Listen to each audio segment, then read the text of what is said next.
अस्सलाम वालेकुम नाजरीन, आप देख रहे हैं K92 न्यूज़ और मैं हूं रोबीना नाज। चलते हैं इलाकाई खबरों की तरफ। सदर इलेक्ट्रॉनिक मार्केट में रात गए आतिशज़दगी बर वक्त कार्रवाई से आग पर काबू पा लिया गया। कराची रिपोर्ट अब्दुल कदीर शाह। सदर इलेक्ट्रॉनिक मार्केट में रात गए अचानक आतिशज़दगी का वाक़या पेश आया, जिसके बायस इलाके में खौफ व हरास फैल गया। आग लगने की तरह मिलते ही फायर ब्रिगेड की मुतअद्दिद गाड़ियां मौका पर पहुंच गईं और फौरी तौर पर इमदादी कार्रवाइयां शुरू कर दीं। ऐनी शाहिदीन के मुताबिक आग मार्केट के एक हिस्से से भड़की, जिसने देखते ही देखते एतराफ़ की चंद दुकानों को अपनी लपेट में ले लिया।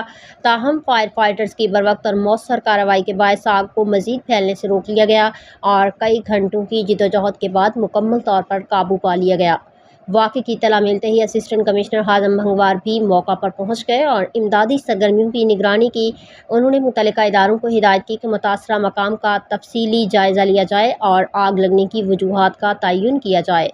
रेस्क्यू ज़राए के मुताबिक वाक़े में किसी जानी नुकसान की इत्तला मौसूल नहीं हुई, ताहम चंद दुकानों और सामान को नुकसान पहुँचने की इत्तलात हैं।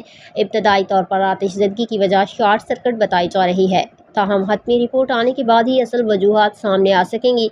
इलाके के ताजरों ने फायर ब्रिगेड और इंतज़ामिया की बरवक्त कार्रवाई को सराहते हुए कहा कि अगर इमदादी टीमें फौरी ना पहुँचती तो नुकसान कहीं ज़्यादा हो सकता था।